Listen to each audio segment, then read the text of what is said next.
बहुत समय पहले की बात है। बिहार के एक छोटे से गांव खेड़ा में एक लड़का रहता था। उसका नाम था प्रमोद। प्रमोद की उम्र तो सिर्फ 16 साल थी, लेकिन हालात ने उसे समय से पहले बड़ा बना दिया था। पिता का साया बचपन में ही उठ गया। माँ दूसरों के खेतों में मजदूरी करके किसी तरह 2 वक्त की रोटी जुटाती। कई बार घर में कुछ खाने को नहीं होता, लेकिन आश्चर्य की बात यह थी कि प्रमोद हमेशा मुस्कुराता रहता। गांव वाले अक्सर पूछते, प्रमोद तेरे हालात तो बहुत बुरे हैं, फिर भी तू हंसता क्यों रहता है? और प्रमोद मुस्कुरा कर कहता, अगर मैं मुस्कुराऊंगा नहीं तो मेरी माँ और दुखी हो जाएगी। मेरी मुस्कान ही मेरी माँ की ताकत है। दिन में किताबें, रात में खेत का काम, यह था प्रमोद का जीवन। पढ़ाई का शौक इतना था कि गांव के स्कूल की पुरानी लाइब्रेरी में बैठकर धूल भरी किताबों को घंटों पढ़ता रहता। माँ अक्सर कहती, बेटा तू इतना पढ़ लिख कर करेगा क्या?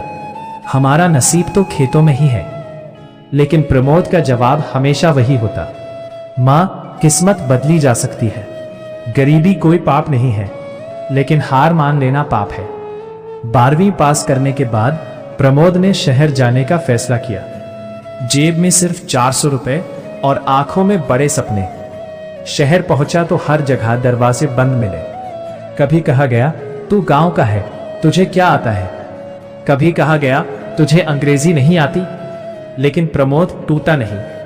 उसने एक चाय की दुकान पर काम करना शुरू किया। दिन भर चाय परोसता और रात को अंग्रेजी सीखता। एक दिन चाय की दुकान पर एक कॉलेज के प्रोफेसर आए। उन्होंने देखा कि यह लड़का इतनी मेहनत और संघर्ष के बाद भी मुस्कुरा रहा है। उन्होंने पूछा, तुम इतनी मेहनत किस लिए कर रहे हो बेटा? प्रमोद बोला, सर मुझे अपने हालात बदलने हैं। मैं दूसरों के लिए मिसाल बनना चाहता हूँ। प्रोफेसर उसके जज्बे से इतने प्रभावित हुए कि उन्होंने उसकी पढ़ाई का खर्च उठाने की ठानी। प्रमोद ने मेहनत की, दिन रात पढ़ाई की और आखिरकार ग्रेजुएशन पूरी की। लेकिन उसने यहां रुकना मंजूर नहीं किया। उसने सोचा, मैं अकेले सफल होकर क्या करूंगा? असली जीत तो तब है जब मैं दूसरों को भी आगे बढ़ाऊं। और उसने गरीब बच्चों को पढ़ाना शुरू किया।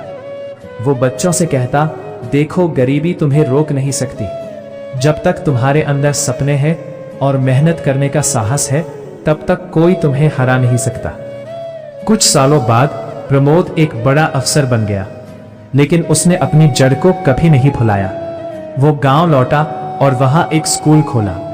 लोगों ने हैरानी से पूछा, प्रमोद तुम्हें इतना कुछ मिल गया, फिर गांव क्यों लौटे? प्रमोद मुस्कुराया और बोला, मैं उस बच्चे को याद करता हूं जो भूखा सोता था लेकिन मुस्कुराना नहीं छोड़ता था। आज अगर मैं वापस नहीं आया तो मेरी मुस्कान अधूरी रह जाएगी। दोस्तों, ये कहानी हमें एक गहरी सीख देती है। हालात चाहे कितने भी कठिन क्यों ना हो, हमें मुस्कुराना कभी नहीं छोड़ना चाहिए। किस्मत बदलने का रास्ता हमेशा मेहनत से होकर गुजरता है। अगर हम हार मान लेंगे तो हमारे सपने भी अधूरे रह जाएंगे। और असली सफलता वही है जब हमारी खुशी किसी और के चेहरे पर मुस्कान बन जाए। तो याद रखिए, प्रमोद की तरह मुस्कुराना कभी मत छोड़िए, क्योंकि आपकी एक मुस्कान शायद किसी और की जिंदगी बदल सकती है। अगर आपको ये कहानी पसंद आई हो तो इसे लाइक करें, अपने दोस्तों और परिवार के साथ शेयर करें और ऐसी ही प्रेरणादायक कहानियां सुनने के लिए हमारे चैनल उड़ान विंग्स को सब्सक्राइब करना ना भूलें। मिलते हैं एक और नई कहानी के साथ।